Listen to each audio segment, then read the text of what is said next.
Hola, hoy vamos a construir un relé de estado sólido para DC. Aquí vemos los relés mecánicos que estamos acostumbrados a ver, donde él tiene 5 paticas. Estas dos de acá son la bobina para activar la bobina. La de acá del medio es el común, el pin común. Uno de los extremos es el normalmente cerrado y otro el normalmente abierto. Entonces vamos a construir uno pero con elementos de estado sólido. Entonces antes de empezar a explicar la construcción, vamos a ver algo de los transistores. Tenemos dos tipos de transistores, el NPN y el PNP. Ambos transistores son BJT. Entonces, el símbolo del transistor NPN es este, base, colector, emisor, donde la flechita sale del emisor. Entonces, ¿cómo funciona el NPN? Cuando a la base le llevamos 0 voltios o GND, él no conduce del colector al emisor. Y cuando le llevamos a la base 5 voltios, él conduce del colector al emisor, conduce corriente, energía. Ahora vamos a ver el otro tipo, el PNP. Es el caso contrario a este. Cuando tiene energía, y este es el símbolo del PNP, que la flechita entra por el emisor. Entonces, cuando él tiene energía en la base, él no conduce, que es el caso contrario al NPN. Cuando tiene energía, sí conduce.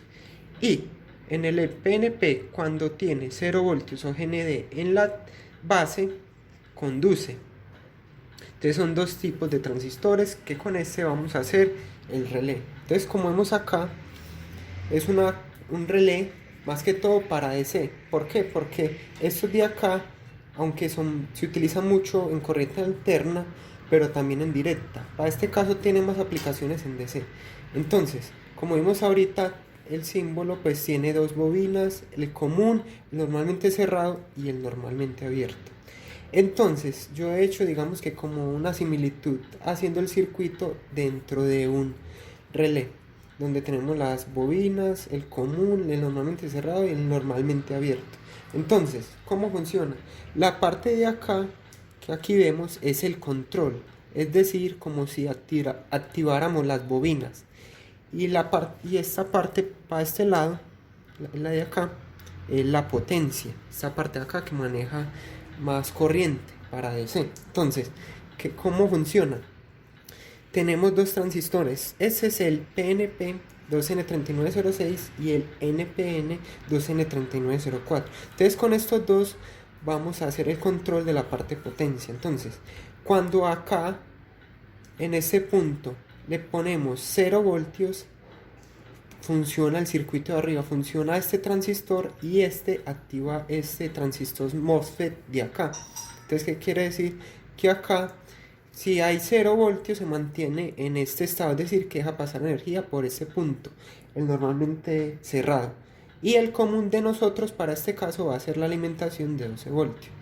Ahora, cuando llevamos 5 voltios, o en este caso se activa con 12 voltios, aquí aquí, entonces lo que pasa es que se activa este transistor. El transistor de acá se activa y activa el de acá, este MOSFET. Entonces quiere decir que cuando aquí entramos energía, se activa este circuito de acá y se prende lo que conectemos acá.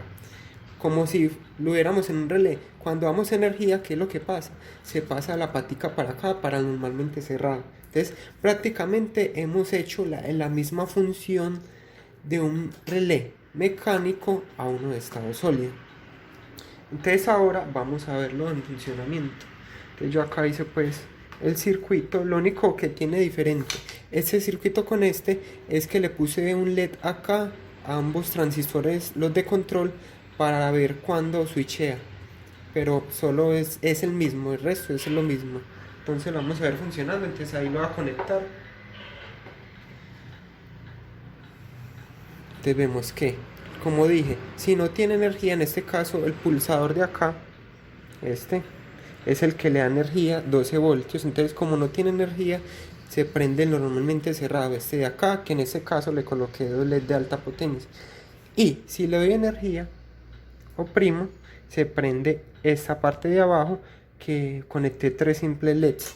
Entonces, digamos que este relé de estado sólido para DC es más que todo pensado en tener dos estados de funcionamiento solo con una señal de alto o de bajo. Con una señal de alto o de bajo puedo tener dos estados, es decir, que aquí me prenda algo y aquí otra cosa. Entonces este es pues el circuito y espero que le guste. Muchas gracias.